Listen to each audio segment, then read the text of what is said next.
Hello, everyone, and welcome to this ADL webinar. My name is Michael Riley, and I'm with the training team in APAC. This is going to be a two-part series on ADL, and this is recorded and will be posted to our site underneath the webinar section.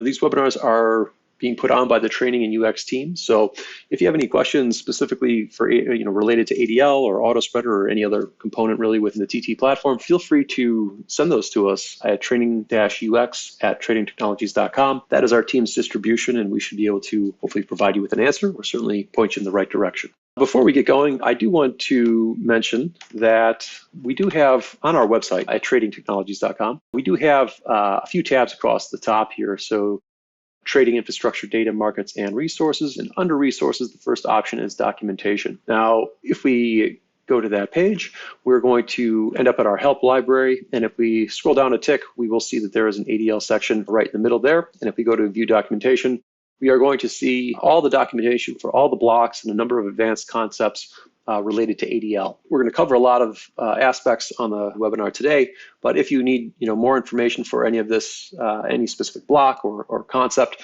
a lot of that information is here as well. So good resource to keep in mind. So what is the goal of this webinar? It's really to introduce what is ADL, show you how to navigate the canvas, show some of the core blocks, and build a little bit of logic. It's really an interface that allows you to visually build an algo. As we add blocks, the algo compiles in the background in C++. So as we drag and drop blocks onto the canvas, the actual code is being built out in the background. We're not able to see that code, and it's not accessible to us, but we are able to see and manipulate the code based off of the blocks and the logic that we put on the canvas. Now, there's a lot of different kinds of algos in general. The most common that a lot of people think about are going to be systematic trading algos, and that is something like you turn it on at the beginning of the day, it monitors for X, Y, and Z variable, it might enter a position, exit a position, and then turn off at the end of the day. That is a systematic trading algo. There are also, within ADL and TT, we also have OTA algos and OMA algos. Now, an OTA algo is an order ticket algo, which will pick up the order instrument, the price and the quantity, and it will bring those variables into the algo based on where you click on the MD Trader, or if you enter that all that information through an order ticket, and it will then take in that information and then execute the logic based on what you have entered. So, for example, we're looking at the workspace here, and on the MD Trader on the left side of the screen, in my order type dropdown, I can scroll down to the OTA algo section. I can go to the OTA fill and cover algo that I've created. I have a little flyout with one of my variables here, notably profit in ticks. And I can then go into the bids column and I can click, and I can see that the one lot order is working at 81.45. And in the order book, we can see two lines, one for the algo and one for the order. If I drag that across and get the fill, a cover order will be placed 5 ticks higher. So that is an order ticket algo in that I'm placing the order, and then it is, the algo is taking on the instrument, the quantity, and the price, and then that logic is kicking right in based on, well, in this case, based on the fill message received from the exchange.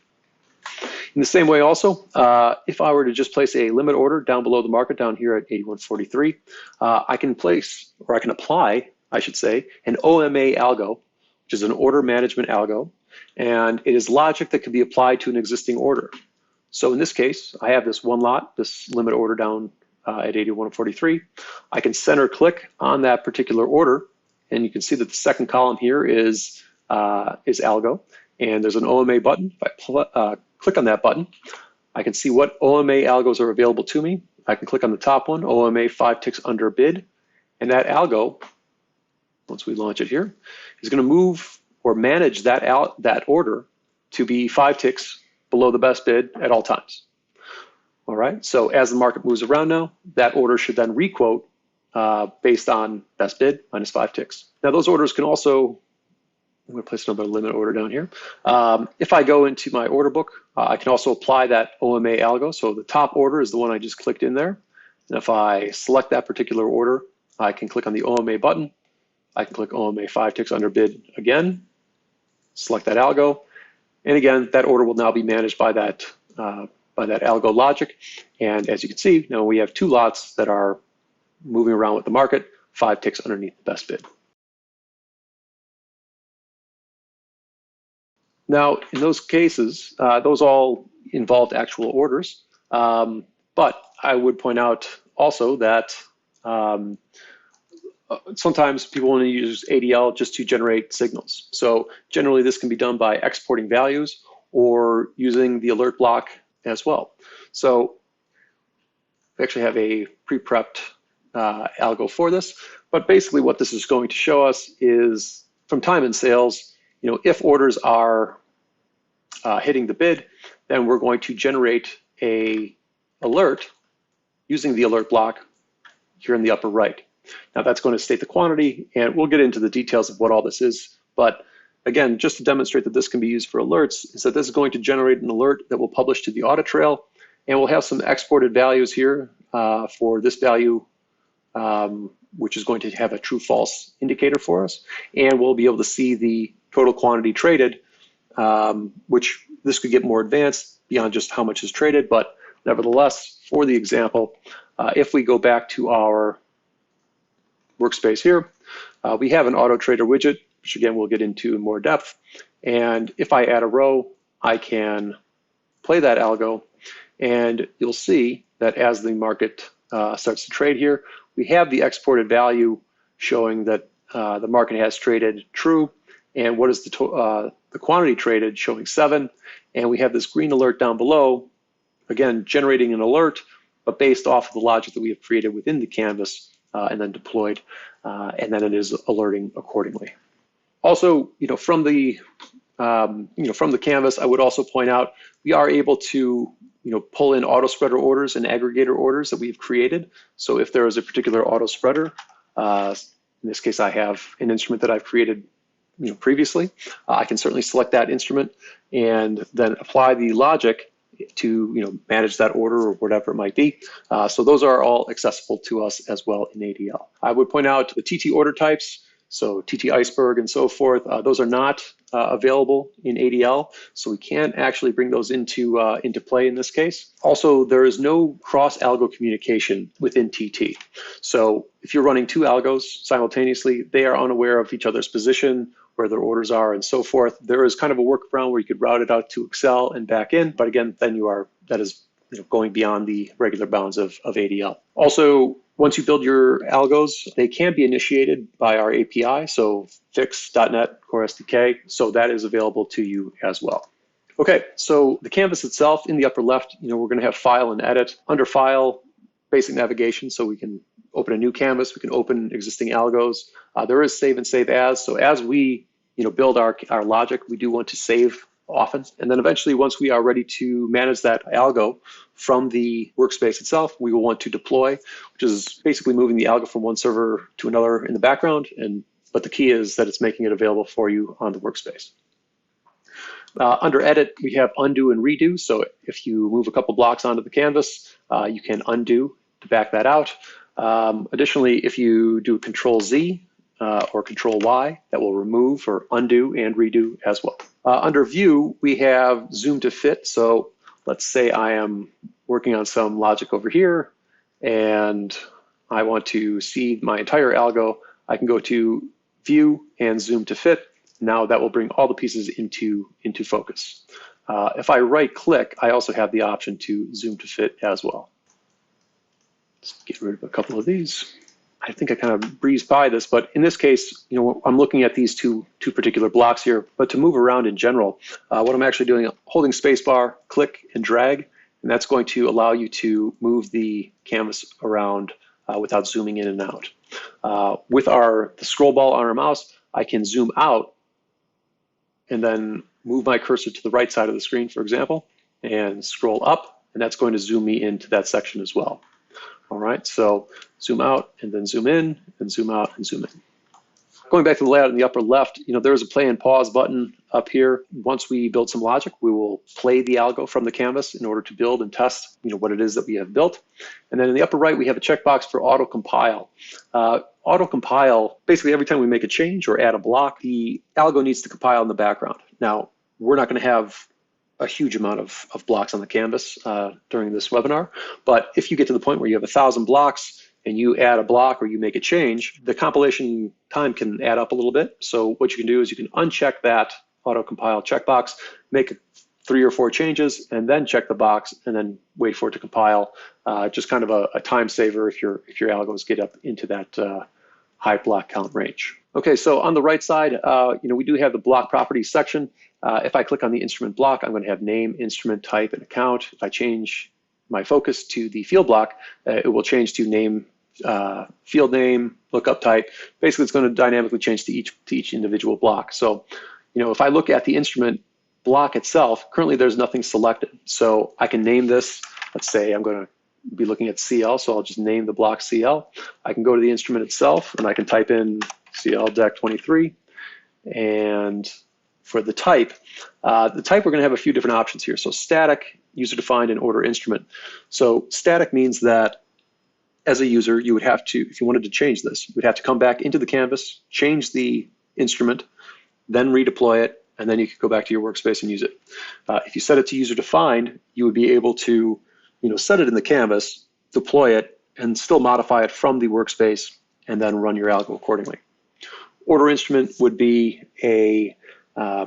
this would be what we would have for an order ticket algo. We'll get into this more later in the call, but order instrument would simply mean that it would be, the algo would be looking for, what is the instrument that this order is being placed on, or this algo is being placed on, and absorb that, and then push that instrument definition out to everything in the algo. In this case, we'll just leave it for user defined for now.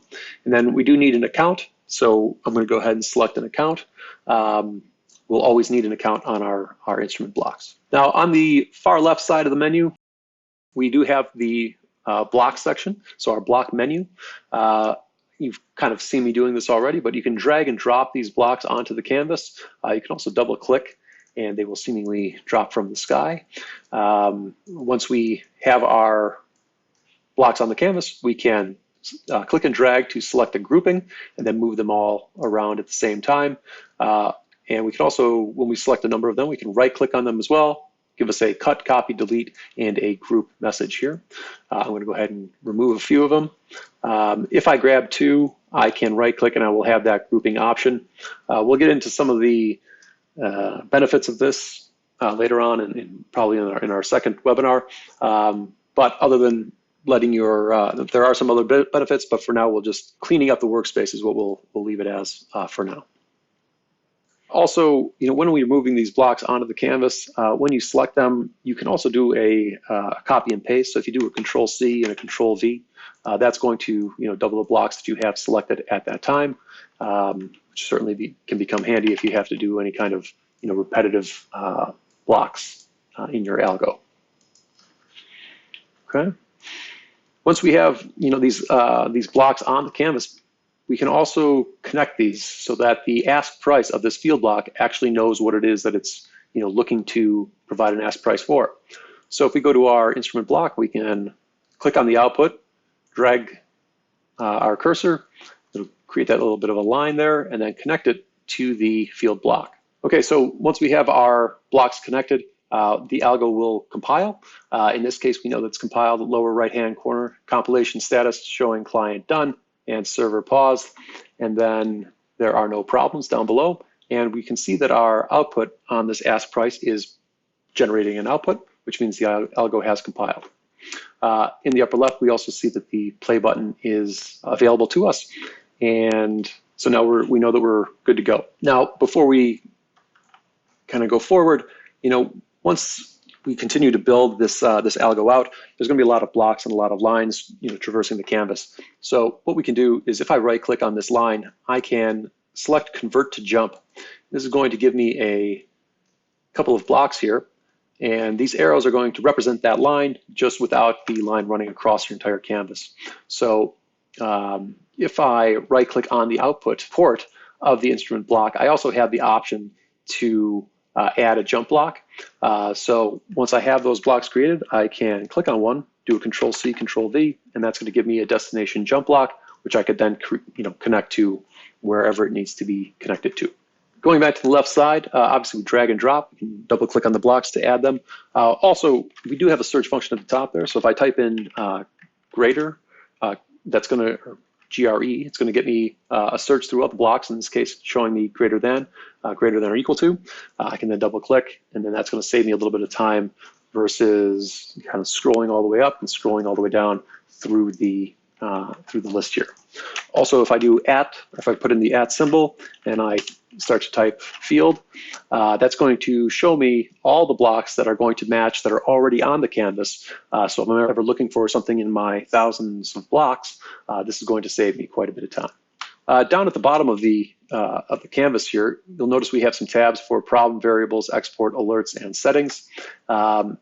Problems is going to show any issue that needs to be addressed before the algo could compile. So, if I have a field block that hasn't been attached to an instrument, that block doesn't know what instrument to provide the ask price for.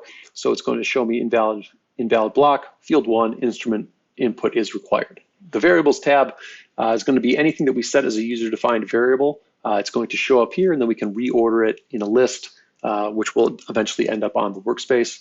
And then exports, we can see any of the points within the algo that have been set to exported values. So if I were to, let's say, right-click here, I could set export value, and now that value would end up down there on my export tab, as well as on the workspace, which we'll see later on. Or actually, as we saw on the alerts. The alerts themselves, this will actually display any of the alerts that we see with our, let's see if we can pull this up real quick here, with our various alerts. So as the alerts are generated, we can see what our alerts will look like as they publish here, just as they would publish in the audit trail in the workspace. The last tab is settings, and it's got some additional settings for algos, which I think we will touch on in the second webinar. But nevertheless, a few more things that we can customize. Let's get into building some basic logic here. So we already touched on, the instrument block. So we select the instrument, we set the type as user defined so we could modify it later from a workspace, which is all good. Now, we also have the field block here, which is very much a core block of ADL. So in this case, we've got it set to ask price. You'll note in our block properties that we have a field name selection where we can pretty much pull any bit of data that is related to this particular instrument. So in this case, let's go with the bid price. And we've already connected the blocks, so that's great. Now, while we're on the field block, we change it to bid price. We can look at the lookup type, and currently it's showing best and index. If I change this to, well, let's actually do something here. I'm going to select both of these blocks. I'm going to do a Control-C and Control-V, and that's going to give me a few more copies of what we have here. So what we can do is we'll select field block 1, and we'll change this to index. Do this on both. And in my block menu, I'm going to grab a couple of number blocks here, which is how we kind of bring in a numeric value to the algo. I'm going to set that to 1, and then we'll get 2 on here. Okay. Now, what we're doing here is we had the best bid originally, and now with the index, we are saying, what is one tick off of the best bid, or where is the next bid, I should say. In this case, it is 1 tick, but it could be many. So with an index of 1, we are now showing the bid price 1 tick off, and then 2 ticks off, or 2 price levels off, I should say, from the best bid. If I go back to the top of the blocks, I can bring on a couple more field blocks. And in this case, once again, we're going to need a instrument input. So I'm going to copy this origination point and paste. And I can paste this to both of these. And for the ask price, I'm going to change the lookup type to, we're going to change something else first. We're going to change this to the bid quantity. And we'll do this on both. And then the lookup type, get best, index, and we can also use price in this case. So using the price of the index that we've already set, we can then say, got to set that to price first, there we go. Now I can have that price as the input on both of these. And now we're able to see the price and quantity at these various levels as we kind of go deeper into the market. If this, the purpose of all this is to show how we're able to see, prices and pull this information into our algo, which is all very necessary. But we'd like to point out here that we have something in ADL, which is continuous messaging and discrete messaging. So in this case, this has all been continuous messaging. So the instrument is always the instrument, a number is always the number, the price is always the price, and that is a constant feed of information. So, our best bid is always going to have a number that is always being provided. Now, that is not always the case for some of the messaging within the algo. So when we talk about discrete messages, the discrete messages are messages that arrive to the algo at a specific instant in time. And we will need to capture some of that information in order to keep it within our algo logic. So the best example of this really is a fill message. So when a fill message comes in, it comes in once, and then we can capture the fill price, the fill quantity, and so forth. So in order to kind of demonstrate some of this, let's move some of this around a little bit. And I'm going to add the time and sales block to our canvas here. I'm going to connect it to CL, as we've done before. And a couple things to note. So, like I said, everything we've done so far has been continuous messaging. And you'll note that the input and the output of this block are slightly different. So on the right side, we can see that it's kind of got that box in a box visualization there. And that indicates that it is a discrete message, okay? Now, on the left side as well, under the block section, the first grouping, we've got instrument field, some crucial blocks for our logic. The second section is pretty much all discrete message related. So what we're going to do is we're going to grab a couple more of these discrete blocks in order to capture some of the information that is coming through here. So I've added the message info extractor block, and you'll notice that on the right side under block properties, we've got a number of options that we can select or check the checkbox for in order to capture certain bits of information. Okay, because again, in time and sales, message is going to come, and then there's going to be another one and another one, and those are only going to come at one instance in time.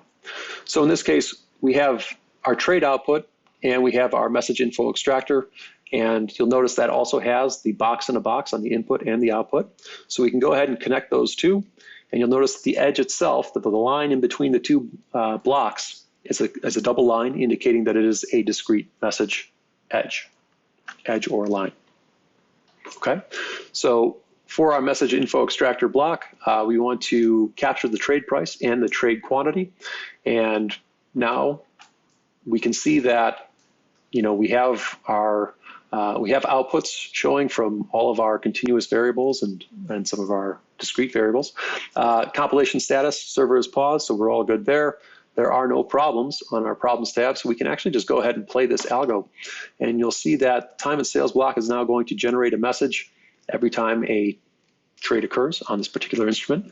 The little blue ball is going to traverse the path, and then we are going to see the trade price and the trade quantity for the last trade, and it's going to update every time it receives a new message. Okay, so from here, we want to kind of build out and kind of capture some more information here. And the idea here is really, within an algo, there's a lot of time is going to be spent on, when do I want to execute a trade, right?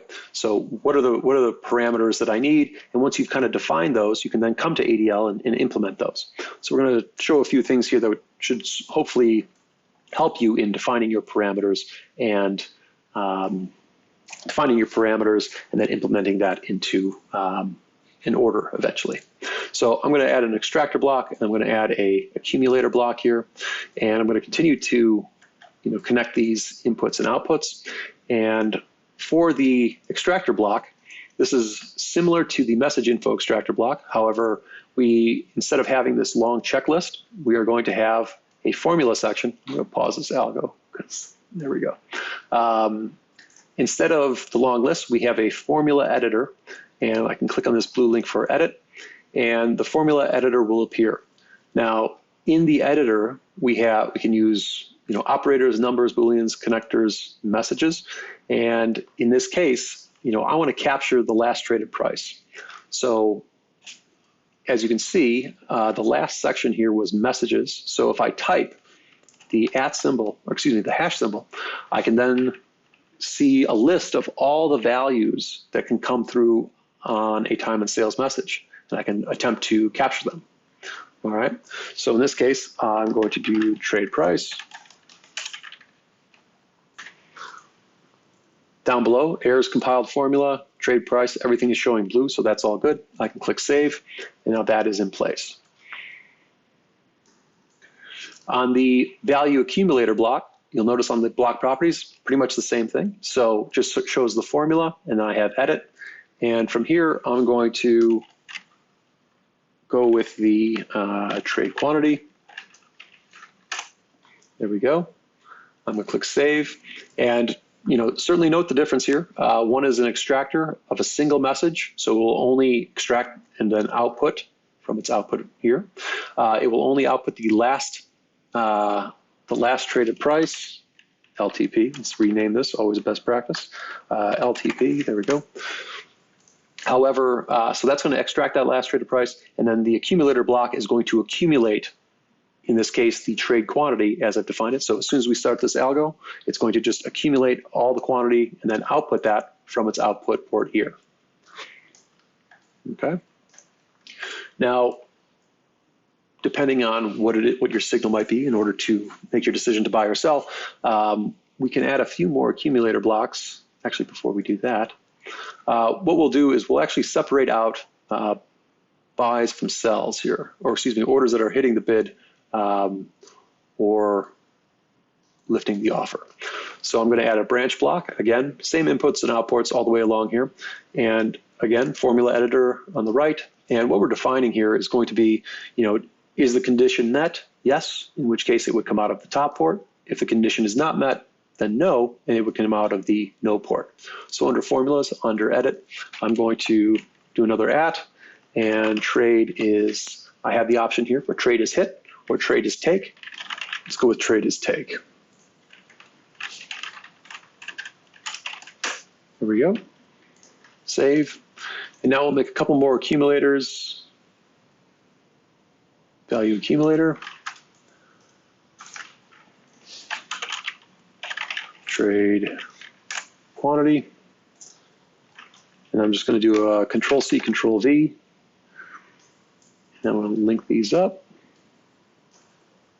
Now if I play the algo, this is then going to determine whether the order is hitting the bid or lifting the offer, and then split that volume. Well, it's going to send the message down one path or the other, and then we're going to accumulate that volume, and it's kind of moving, constantly moving here, but you can see that the quantities are kind of lining up as well. Now to take that a step further, let's go with a couple more value accumulators. In this case, for edit, I'm just going to put a 1. So what a 1 is doing is simply counting the messages received. It's not looking at the quantity, it's not looking at the price, it's simply saying, am I getting the message? Yes, add 1, add 1, add 1, add 1. So we'll set that to 1, I'll click save, and I'm going to connect that to the top, Control-C, Control-C, Control-V to copy and paste. And now go ahead and play that. And what's going to happen here is, we're going to have the actual quantity here, and then it's also going to count just how many messages, so how much quantity is trading per trade as these come through. Okay. Now, depending on your logic or whatever the qualification is for a buy to be sent or a sell order to be sent, this can all assist in it. And obviously, you can grab any kind of information from time and sales, and then do calculations based on whatever it is that you need to calculate, and then that can be used to generate an order eventually, and basically define what it is within the algo that you need in order to place your trades. I would touch on one other thing here. As we've kind of built these blocks out, I haven't really mentioned it, but there is a reset value here as well. So you can see one here and here. And what this means is, we're accumulating these numbers, and if all of a sudden at some point you need to reset, you can certainly do so. So these last two blocks are just counting the number of trades on the bid or the offer. And let's say that we wanted to count continuous or consecutive trades on either the bid or the offer. This certainly could do that in the sense that I want to know all the trades that are hitting the ask, and then I want to count how many. If there's 5 trades in a row that are all on the ask, I want to count those, and then if something trades in the bid, I want to reset my ask count. So what we could do is simply cross these. So any order that is coming out of the, that goes to the bid side would then reset our offer or our ask counter, and then vice versa, our counter on the bid side would be reset every time there is a trade on the ask. So if I go ahead and play, you'll see that we only accumulate far lower here as that switches back and forth. Let's go ahead and build an algo that's going to place some orders for us. So generally we want to think about, how will the orders be submitted?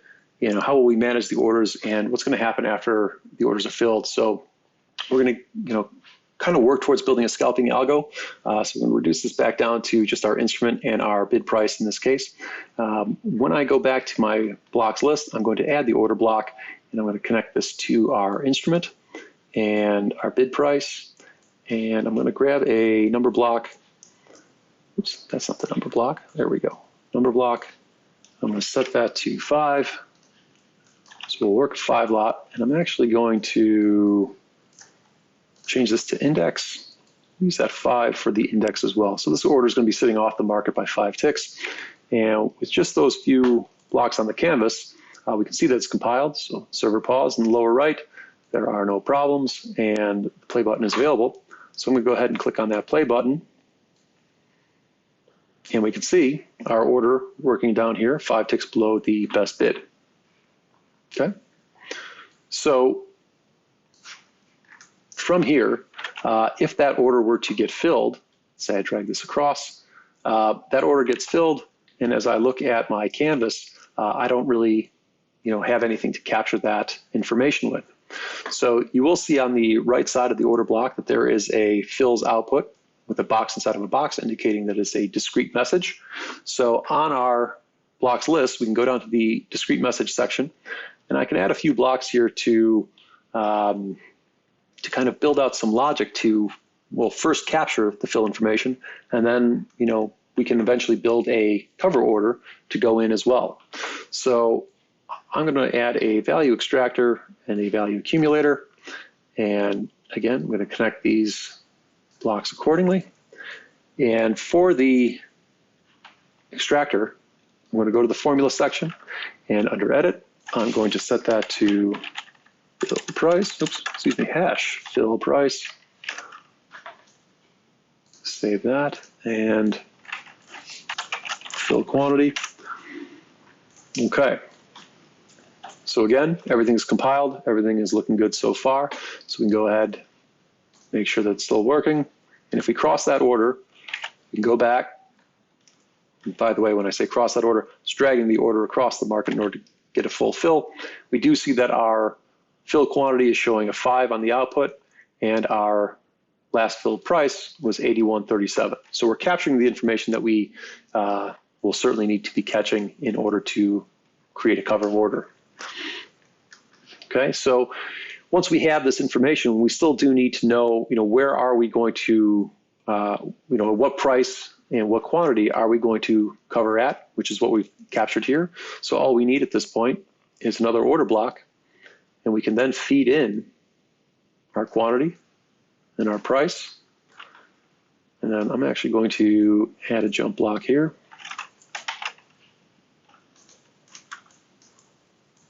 So now we've got the instrument as well. Set the name of these blocks. Always best practice to name some of the blocks as you go along. So we have the initial quantity, our instrument. Okay, fill price, and our fill quantity. Okay, now, as you might have noticed, we have two buy blocks at this point, 2 order blocks, I should say, but they are both set to buy. So we do need to modify this second one. So if I click on the order one block. Block properties, we'll see all the variables that are available to us for the order block, but most notably is going to be side. So I'm going to change that from buy to sell. You'll notice that the coloration changes from blue to red as well, and it will then place those orders accordingly. Now, I kind of made a mistake here. This edge shouldn't have gone in quite yet for the price, because we still need to calculate, how many ticks do we want to have our fill price or our cover order go in at? How many ticks to our advantage?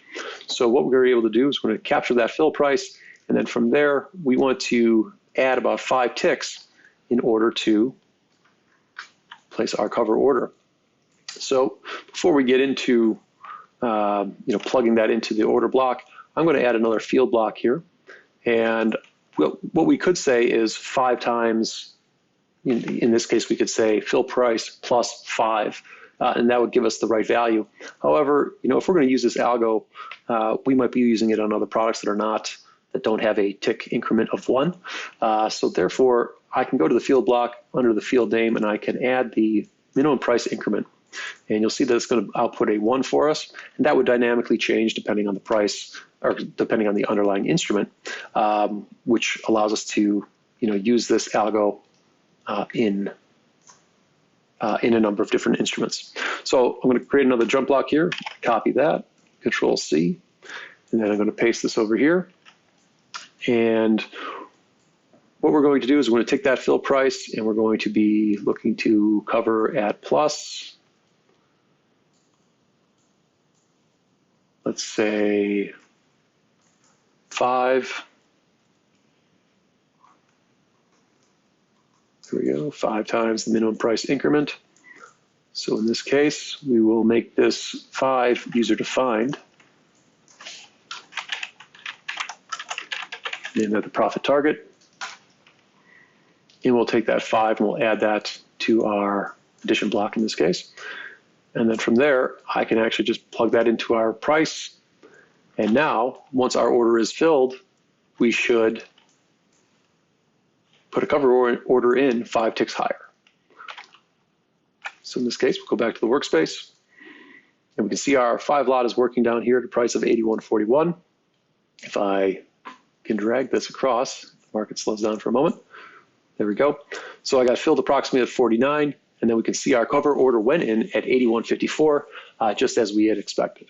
Now, we are working towards building an OTA algo in this case. So we want to be able to click this order in from the MD Trader as we showed at the beginning of this webinar. So what we're able to do here is we want to set this as an OTA. So we want to go to the instrument, and we looked at the type earlier on in the call, and we saw static, user defined, and order instrument. So again, static, you would have to come in and change this manually, redeploy the algo, and user defined would allow you to just change it on the workspace and then launch. And then order instrument indicates that this algo is going to receive the instrument from the workspace, from the MD Trader, for example, if you're clicking the order in the MD Trader. So we need an order instrument that will need to modify the initial quantity. So the variable type in this case will be order quantity. So the order quantity is going to take the quantity from the order that is placed on that MD Trader or order ticket. And then for the price, we're going to actually switch out the price block, or this bid price in this case. So I'm going to remove that. And if I go up towards the top here, we have a price block, which I'm going to connect to the instrument and use this as our price here. Now, a few things about the price block. Let's say we are going to set this value at 81.23. And as I set that with the decimal, you're going to notice that the output is just showing 8123.0000. Now, in this case, this is a CME product, and the data feed, or the market data feed for the prices in this case, has the decimal 2 ticks to the right of where we generally think about the price of, in this case, crude oil. So we think of the price as 81.23, and this is basically, in ADL, it's going to show that raw price feed from the exchange. As we go to the workspace, obviously we can see in the ladder that that we have the decimal in the proper place, and this price block is basically bridging that gap. So I can click on that price block, I can set the price with the decimal in the normal, let's say, normal location, and it is going to work into the algo in the appropriate decimal place. I'm also going to change the variable type in this case. So this is going to be the order price. Again, this will take that order price from the order ticket or the MD trader and then insert that into the algo logic for us here. Now, in this case, I can go to File. I'm going to Save As and say WebOTA 2. Now, as that saves, there we go. Okay, so that is now saved, and I am able to play this. And as we go back to the workspace, we do see the order is going in 8123. So once we have this basic configuration up and running, we can go and deploy this as a OTA. However, we've only built this for the buy side, right? Because all of this logic first starts with a buy order first, followed by capturing the data and then creating that sell order. All right. So what if we wanted to sell first? That would kind of be a problem if we went into the MD trader, placed the sell order, and it turned into a buy because we have that buy block first. All right, so we're able to account for this, fortunately. In the upper right corner, we have this little, where it says order side, and we have this little drop down for buy. If I click on that drop down, we have the options for buy and sell. Now, in this case, this is flip for sell functionality. So anything that has an opposite can be flipped. Buys become sells, sells become buys, bids become asks, and so forth. So we need to kind of account for this throughout the logic in order to have this flip for sell functionality so that when we click on that sell side in the MD trader, we sell first and then we look to cover 5 ticks lower instead of higher. Okay? So in order to do this, we kind of have to go through a number of blocks here. Now, prices are always going to be somewhat fixed. Quantity is going to be fixed. Field blocks, if it has something in it, if the block, not necessarily field block, but if a block has something that can have an opposite, it will have the option. Minimum price increment will not have an opposite. It will always be 1, but we still do have the flip for sell optionality. So I'm going to go ahead and set that to true. As we move along from left to right, plus the add block is going to have the option of plus versus minus, but most importantly, our order blocks will have flip for sell true false and flip for sell true false. So we want to set those as well. Multiply won't matter in this case, and I'm just trying to think if there's anything else that I'm missing here. I think we should be good. So from there, I'm going to go ahead and go to File and Deploy, and we'll see if I forgot anything. First, I'm going to flatten out this position real quick here.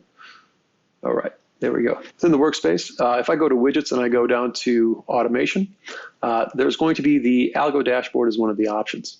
Now, the Algo Dashboard, as far as layout goes, we're going to have a list of all the algos we have available to us on the left side. Any running algos should appear in the center, and then once we have those running algos, we can select them and see additional details on the far right pane. Now, in this case, we just deployed that algo, and in the lower right of the leftmost pane, above the Launch Algo button, I've got a little refresh button, and as I click that, once it refreshes, it's going to expand those windows, and I can see WebOTA 2, and as I click on that, we're going to see all the details of this particular algo as far as user-defined variables and so forth. So, let's go like this. So we can see CL Deck 23, our account, the order price, and our order quantity. And for the bid, we're going to be placing this from the bid side with a profit target of 5. All right. So I can click Launch Algo, and we'll see our order does go into the MD trader. So that's good. In the center of the Algo dashboard, we see that working algo and it's purple, indicating that there is a working order. And if I click on that particular line for that algo, we'll see on the right side all the variables, same as when we initially selected. And if I clicked on exports, we would see any exported values as well. Okay, so in that case, we launched that directly from the algo dashboard. I'm going to go ahead and cancel that. And then we can actually go over to our MD Trader and click on our order type dropdown. If I go down to the OTA algos, I will also see Web OTA 2, and we'll see the profit target in our flyout here showing 5. We could adjust that if we wanted to. And I'm going to go ahead and place the order at 81.26. Again, order is now working in our algo dashboard as well. Actually, it's also going to be visible in our order book back here. So we see the parent algo in the purple on the top line, and then we see the child order in the bottom line, and we have this little tree icon here showing which orders are child orders. And I can then grab this order and I can drag it across, and we see that our cover order goes in as intended, 5 ticks higher than our fill price. Okay.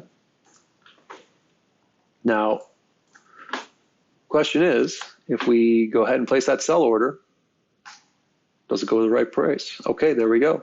So now we're selling at 81.42, and if I were to drag that order across the market, we would get filled.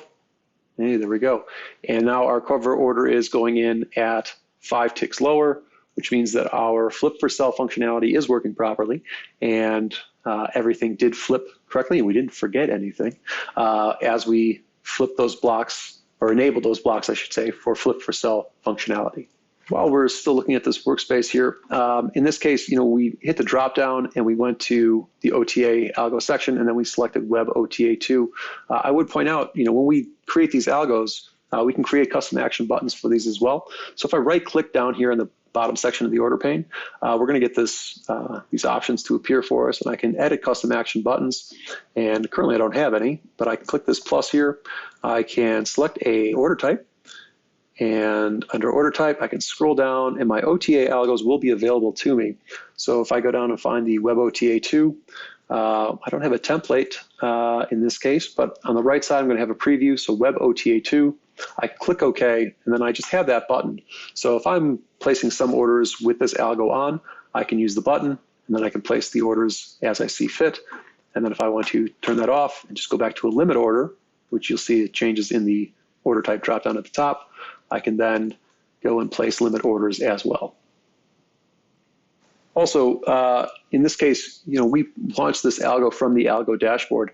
Earlier at the very beginning of the call, we also mentioned the AutoTrader in displaying some of these exported values for alerts.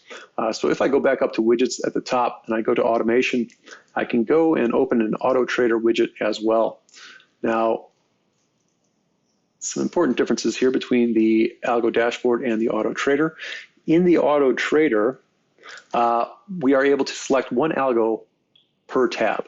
So I have this button to choose an algo, and again, Web OTA 2, and I could add another tab and select another algo if I needed to, but we'll just start with one for now.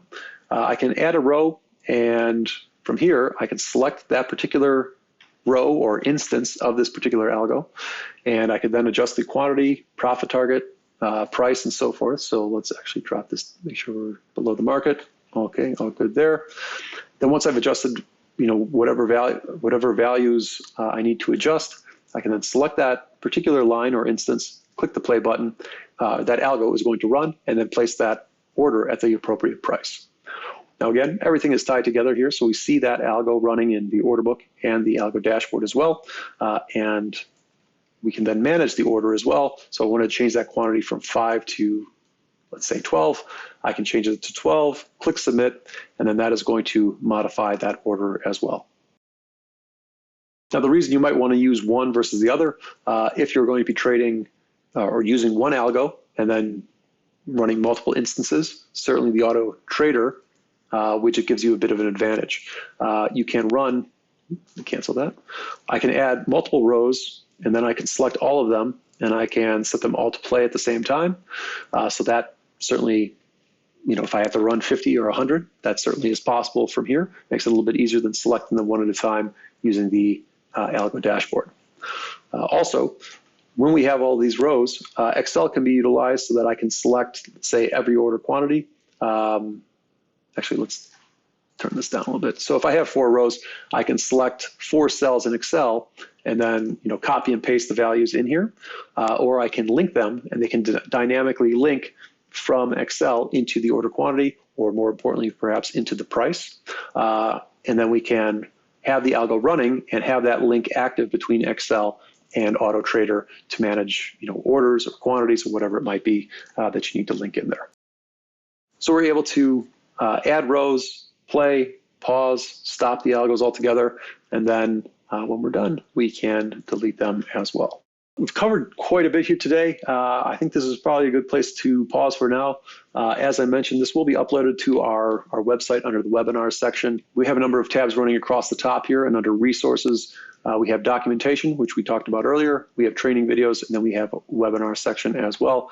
And that's where this is going to eventually end up. We are going to have another session, the round 2 of the ADL webinar. It's going to be, I believe, about a month out. We're still hammering down the dates, but of course we will be passing along that information as that becomes available. We'll be touching on some more concepts, some more blocks, some more logic and so forth as well. We'll have that ready for you soon. Thanks everyone for joining. Obviously, if there are any questions, feel free to reach out to us. We'll be happy to answer those questions. Thanks again for joining, and we'll see you again soon.